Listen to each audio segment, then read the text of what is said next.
Hey, folks, thanks for tuning in to the BAMP podcast. This is our Boba Fett reaction show. I'm your host, Mike Lafferty, and here is our contractually mandated musical intro. 1 second.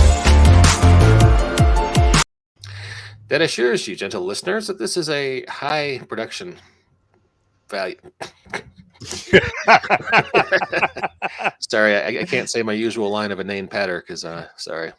Asthma's acting up today. I got a big grass fire near my house, so forgive me if I'm verklempt. With us today, Owen Casey Stevens. Hey, Owen. Hey, folks. And Walt Robillard. Hey, Walt. Good morning. So, Book of Boba Fett dropped yesterday morning. What do you guys think? Owen, you want to go first? Obviously, spoilers ahead. Spoilers ahead. I enjoyed it so far. It's interesting because they picked a narrative device to both sort of tell us how we got where Boba Fett was when we first met him in The Mandalorian, and at the same time advance the story forward from here so that we weren't just watching a prequel, which I think was a good call. And they're bringing some stuff in from the expanded universe, and I'm sure there will be videos that are all about 27 deep cuts you missed in the first 27 seconds of Boba Fett. But so far, so good. I especially wanted to call out that I really enjoyed the music, which was very similar in style to what they do with The Mandalorian, but did not use the same themes and motifs, not the exact same sequences as The Mandalorian. I think this is one of the more successful efforts to have music that feels appropriate to the Star Wars universe, that is not just a riff on John Williams music. It was nice to see Max Rebo back in. Yes, for example. But that means that they had Jizz Whalers, which I always thought was one of their worst naming conventions they ever used. I was fighting hard not to say that, but thanks for jumping on that grenade for me. Oh yeah. So, when you were, it was D20 Star Wars was the game you worked on, right? Yeah, all three versions, including being the co-creator of the Star Wars Saga Edition. How did you guys deal with some of the more embarrassing aspects of the lore, like Jizz Whalers? Did you just kind of let's not mention it unless we have to, or? So for Jizz Whalers in particular, my memory is that we just didn't mention them. Okay. It could be a little iffy because the president of RPG R&D at Wizards of the Coast at the time was Bill Slavicsek, who wrote the original guide to the Star Wars galaxy. So like if we thought Twi'lek was a stupid name, our boss gave them that name. So there was only so much that we could do in that regard. Some things Lucasfilm was very much on board with not mentioning. Like I don't think the word midichlorians shows up once in the RPG. Mm-hmm. Other things were just our call that we don't think that a game that, let's face it, is going to have a lot of 13-year-old boys in it is the place where we want to reinforce the term Jizz Whaler. This is almost like the Jizz Whaler episode of BAMF, and I'm here for it. That's good. What do you guys do you see any parallels to that old Conan story? The one where he winds up crucified by the side of the road up the city. He's a guard and gets sacked, and some bandits come through and hack down his crucifix and say if he lives he can join us, and then he eventually takes over the bandits by the end of the story and sacks the city. So the reason I laughed is that I felt like the throne that Boba Fett has been sitting on, that has been put on the dais of Jabba the Hutt, looks like the King Conan throne from the end of the first Conan the Barbarian movie, and he sits on it exactly the way Arnold Schwarzenegger, to one side. So I think there are some elements of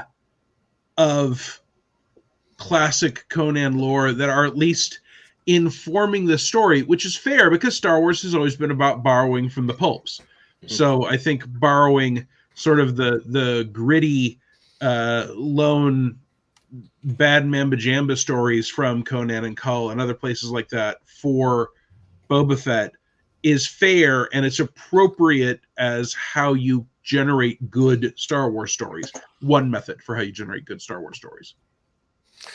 Yeah, I really enjoyed it. I had to, I've seen a few criticisms online, and I was watching it the second time last night with my 8-year-old, and he was like, why is Boba Fett not fighting so hard in this one?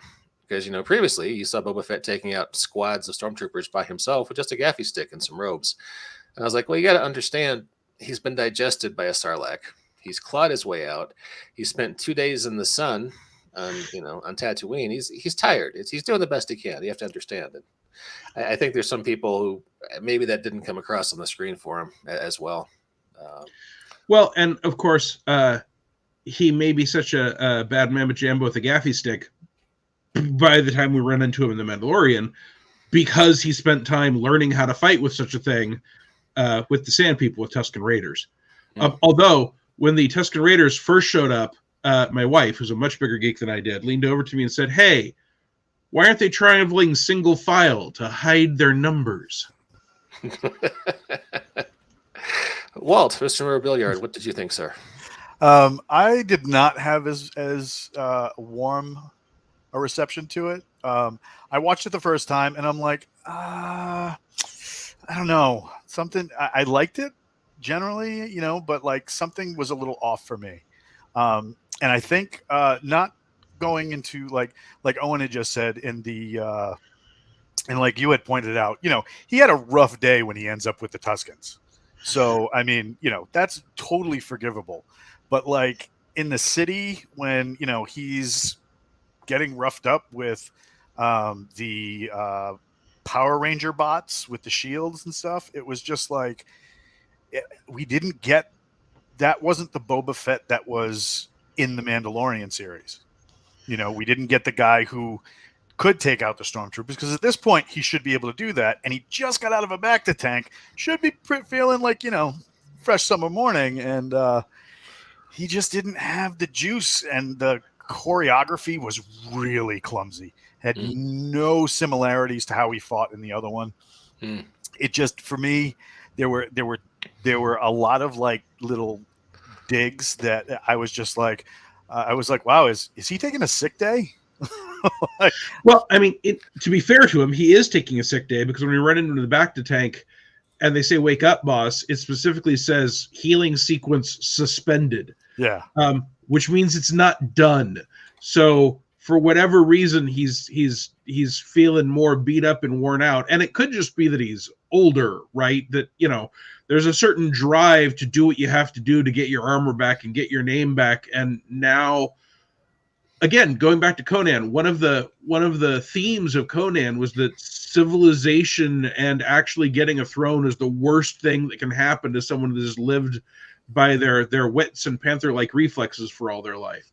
So I think we'll get there. I also appreciated that the guys that attacked him in the square used personally carried force shields, which we haven't seen a whole lot, and we have specifically noted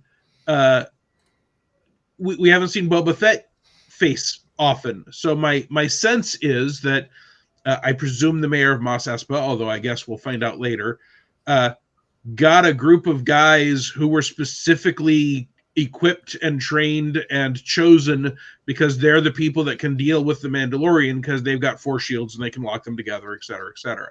It'll be interesting to see if something noteworthy happened between the end of the Mandalorian and the beginning of this, because we don't know how long it took him to get to Jabba's. We saw him at Jabba's palace at the end of the Mandalorian, but we don't know how long it took him to get there and what fighting went on, and did he take another hit, and et cetera. So, I think Boba Fett has missed a step, and I think that personally, I think that's okay within the narrative. I appreciate that they are still trying to tell interesting Star Wars stories, and Boba Fett has been one of the blandest, least fleshed out character on the screen ever, right? He barely has any lines. We never see him with his helmet off until this series, which is one of the reasons why it works to have our wonderful actor, who obviously played the clone troopers in Jango Fett, take over as Boba, which makes perfect sense now. But I think inevitably that means that there's going to be some differences between how Boba Fett feels in this and how Boba Fett has felt in previous iterations. But I mean, it looks to me like Boba's retirement plan is take over the empire that literally a giant fat slug could rule, and with luck, get people to give me money without me having to do a whole lot, because I don't want to have to do this anymore. But it will be interesting to see where they take the story. Also, quick call out. So we just saw the character when I was watching through the credits, and it said Jennifer Beals. And I was like, Jennifer Beals? From Oh my Flashdance. goodness, that Twilight must have been Jennifer Beals. I didn't recognize her in the makeup.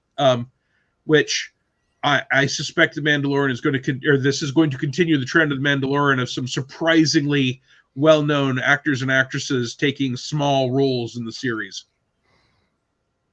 Yeah, and that would be cool. I found that Conan story I was thinking of. I had the title up, or the cover up. It was "A Witch Shall Be Born" from Weird Tales way back in the day. But I remember watching, I don't think it was Under the Helmet. It was one of the behind the scenes of The Mandalorian. And Tamara Morrison, who is just a pleasure to watch on screen in the off-screen He's stuff. fun. Yeah, He's fun. It was like, oh, the Mandalorian's a gunfighter, then Boba Fett is a barbarian. And then he kind of went off on that theme for a while. But there seems to be a lot of that iconography coming into Boba Fett. It's fun stuff. It's not a direction I saw for the character. I just always thought of him as a Galactic Hitman before this. So, or before the character was brought back last season. So it's interesting stuff. I am perplexed by the choreography not being as on point, just because, I mean, it's Robert Rodriguez. You'd figure if there's one guy who's going to get that right, it would be him. So And there's all the gear and gadgets that the Mandalorians are known for. You have a flamethrower. Those shields only extend to the knees. Why is he not setting people on fire to make a breach? You have what do you call it? You have the line that he can shoot out. He's got a blaster pistol on his hip that he can shoot, either at the feet, or if they lower the shield, punch somebody in the head. Like a lot of these tactical choices were missed. Yeah, well, Star Wars for me has never been about careful tactics, right? When the Death Star, That's true. Look at those when the walkers. Death Star shows up outside the Rebel base and says the Rebel base will be in range in 15 minutes, and you're like, well, what's between us and the Rebel base? A planet. What does the Death Star blow up? Planets. I say it's in range now. Fire. Exactly. you make an excellent point, sir. So, I'm kind of wondering where we're going from here, but it almost seems like we don't really have enough information to speculate. Yeah, What do you guys think? Yeah, I mean, they've got to establish the setting for this, and I think they did a pretty good job of that. And there are things that maybe they'll fill out further, and maybe they won't. Boba Fett sleeps in a Bacta tank, but Boba Fett talks about having the dreams again, which suggests that this has been an ongoing issue. Boba Fett's armor is clearly not as beat up as it was when we first ran into it in The Mandalorian, but it's got some chips on it. So did it get it polished up and then go through something? I don't want to get into like WandaVision territory of deciding every little quirk of every episode is secretly a message that is going to lead me to a demon. But I do want to give the series some space to breathe and see what gets developed and how interesting it is. It's a television show. I think we're a little spoiled by how good The Mandalorian was. Mm-hmm. And The Mandalorian might literally have been a loss leader, right? It is possible that the choreography isn't as good because they are working on a tighter time frame, or they had more restrictive COVID restrictions, or they are trying to very carefully start slow and build high. I don't think we're going to know after one just more than 30-minute episode exactly what the show is going to give us. I did enjoy, for instance, they did some parkour chase scenes in it, and we've never really seen parkour-like movement in Star Wars, right? If people are doing a chase scene, normally it's been Jedi and they just jump from point A to point L and skip everything in between because they're Jedi.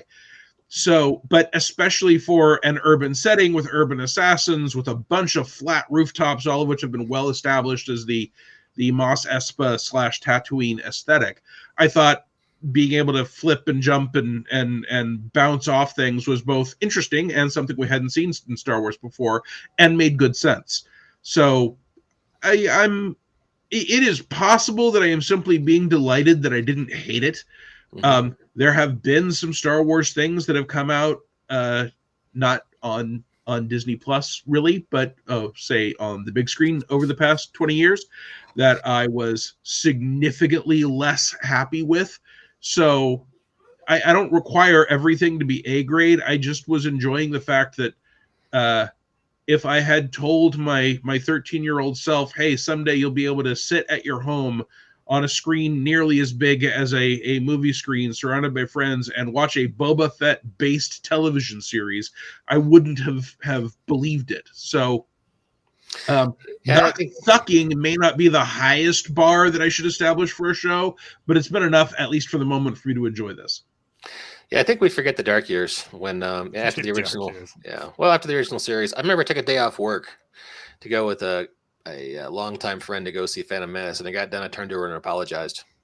I'm like, I'm sorry we burned PTO on that because, oh, Jesus, that was a long, tedious movie. So it's just, and I love The Mandalorian so much. In fact, I'm not going to plug my Kickstarter, but I'm doing a Bounty Hunters in Space game right now on Kickstarter. And Pew Pew is even that I love the cheesy sci-fi stuff. I can't help it. It's I call it the Sears Wish Book sci-fi aesthetic. But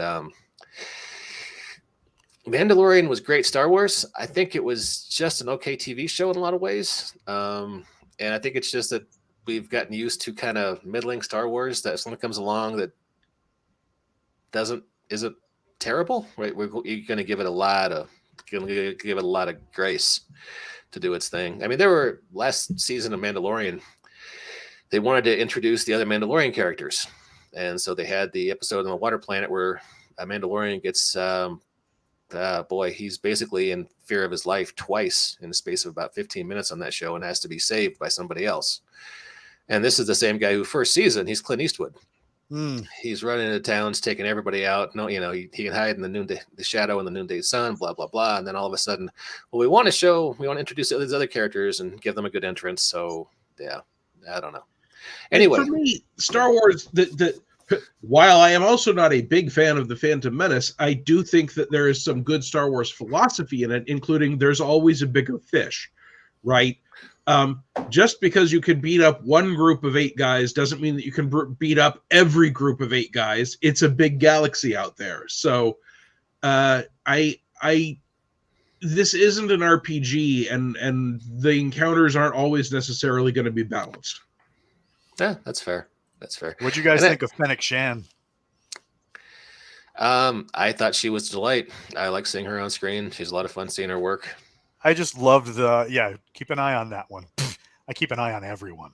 Yeah. I was like, best line ever. She was great.